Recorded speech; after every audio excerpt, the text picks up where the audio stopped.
And the other day, someone said in the comments that I should make more of the Cornish scenery. So I'm here on the beach. And somebody else said that they wanted more videos featuring me dogs. So there they are, somewhere over there. Anyway, the reason for me being here is far more important than just scenery.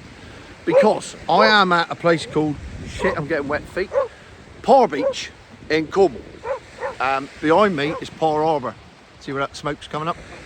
That, in 1800 and something, was the busiest harbour in the world. Not just in Britain, the world. Anyway, the reason for this is that I have been bombarded in the past few days with all the usual climate scary posts and news bulletins that you get. Just keeping an eye on my Dalmatian to make sure we don't hump that thing over there. The classic, if we don't stop climate change now, sea levels will rise and we will all drown. The other classic, by 2050, temperatures will have gone up by 2 degrees. Quite frankly, that'd be a good thing. It's bastard freezing down here today. I don't see that as being a bad thing. A little temperature rise would be quite nice. It's only the second week of October and I'm already freezing my tits off. But with regard to the sea levels rising, this is always my favourite, because nobody ever seems to be able to come up with any evidence that says that it's actually happening, other than climate advisors. More on that in a bit, because I am at Parr Beach. Behind me is Parr, the village of Parr, where I was born and bred. You're now allowed to say born and bred again. That police investigation's been dropped, which is a good thing. So born and bred is allowed. I lived there for the first 23 years of my life, and then again in between, round and about, for the rest of my life. But Parr, 300 years ago, didn't exist because it was underwater. It was all sea. The sea went back that way about 2 miles. In fact, there are still mooring rings at St Blaise Church where the boats used to go up to, and that is about 2 miles from where I'm stood right now. And in 300 years, the sea's gone backwards, not forwards, backwards by 2 miles, and entire villages have sprung up. Well, if the sea levels were rising at the rates that they say they were, the sea would be getting its own back. Except it's not, because it doesn't come up as far as it used to. Nowhere near it. In fact, oh, that's very handy. Hang on a minute. Get round this. Right, behind me, just there, that little rock, for some reason, is called London Rock. I don't know why, but as you can see, let's go over it. This is live science in action here. We ain't fucking about. Because we've had a particularly high spring tide. And as you can see, behind me, you can see where the seaweed is here. See the seaweed line?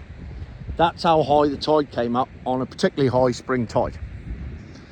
And this rock here, there you can see, don't normally see much seawater apart from on a spring tide. However, in 1950 something, there are postcards showing people diving off that. I mean, obviously it's low tide, right? It's not low tide, but the tide is not high. So, but there's no way you could ever dive off it. However, 50 years ago you could. And no, 70 years ago you could. And now you can't. If sea levels were rising, you'd be able to. So, who's got it right here? Because that doesn't make any sense, does it? If I'm stood on a place right now, which 200 years ago, I'd be drowning right now because the water would be above my head. And now it's not anymore. Look, there's the sea there. And all that behind me, everything you can see would be underwater 150 years ago. And now it's not, ever. But sea levels are rising. It just doesn't make sense. And I know you bang on about the Maldives, but actually, they don't seem to be doing as bad as everybody predicted they would. Like in the 70s when they predicted that sea levels were rising and we were all going to drown. Well, it's 50 years since that happened. And how's the acid rain going? And how are the polar ice caps coming on? I think they're doing all right. And all those other things that they predicted in the 70s, the 80s, the 90s, the 2000s, 2010s, 2020s, everything that they predicted hasn't come true. I'm sure that's just coincidence. But why are they still getting away with it? Well, it turns out that the latest scare story has come from the climate advisors to the UK government. Not the government itself, the advisors. So I thought I'd look up who these advisors were. I got them on a bit of paper. Because the number one special representative for Climate Department for Energy Security and Net Zero is someone called Rachel Kite. So I googled Rachel Kite and did some homework. Because us tinfoil hat wearers, I'm not wearing my hat today, but us tinfoil hat wearers have banged on for the last, well, since COVID, that the world is being run by the United Nations, the World Economic Forum and the World Bank. And it's their global aspirations that are driving every policy throughout the Western world. It's well known, Klaus Schwab has declared that he has infiltrated every government in the Western world and all his WEF plants are in there and they're all making sure that they do his bidding. Well, not his bidding anymore, he's been bumped off for somebody else.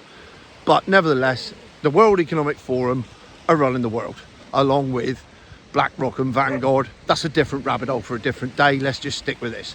And the United Nations, who were invented to keep the peace after the Second World War, now see it their job to enforce global policy across the world, along with their sidekicks at the WHO, which is funded by Bill Gates. Again, another rabbit hole for another day.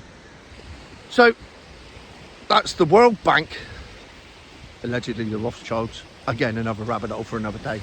The UN and the World Economic Forum are the three people that apparently, according to us tinfoil hatters, are influencing government policy throughout the world, and it's their fault that we're in the state that we're in and we're being subjected to all this fear mongering every single day. So let's go back to Rachel Kite, shall we? And let's see what her previous jobs and current jobs are in the world. Don't hump the jog. No, he didn't hump the jogger, everything's fine. He's got a bit humpy lately, I've got to keep an eye on him. Rachel Kite. Previous positions include Special Representative for Climate Department for Energy Security and Net Zero at the World Economic Forum. What, and she's advising the UK government? What are the chances? I wonder what other jobs she's had. World Bank Special Envoy for Climate Change. What, she's worked for the WEF and the World Bank? I wonder, could we get the hat trick? Special Representative at the United Nations Secretary General for Sustainable Energy for All. There you go, the complete set. And she is the climate advisor to the UK government. And she worked for all those three people. I mean, what are the chances? It's almost like she was put there to do a job. And that's the point. The point is, it's not Starmer, he's just a puppet. I mean, he's a shit puppet. I like puppets. I like Zig and Zag. I love Cuddles the monkey, not so keen on Orville. I really like Spitting Image. And that's all really Keir Starmer is. He's just a spitting image puppet that's not funny. That's where he goes wrong in life. If he introduced some humour, he might get on better. I don't even blame him, because he's just there doing a job, the same as Rachel Kite is. But until people realise that these people are running the world and join the dots like I do on a daily basis, then whistling to dog time. More people need to join the dots. That's all it is. The dots are there. You just need to get your pen out and join them. Like in the old days when you joined 1, 2, 3, 4, 5 and eventually you got to 103 and you'd drawn a giraffe. Well, I've drawn 1, 2, 3 and drawn a dog pooing on the beach that I'm going to have to go and pick up. So on that note, I hope you enjoyed the scenery. Future my arse.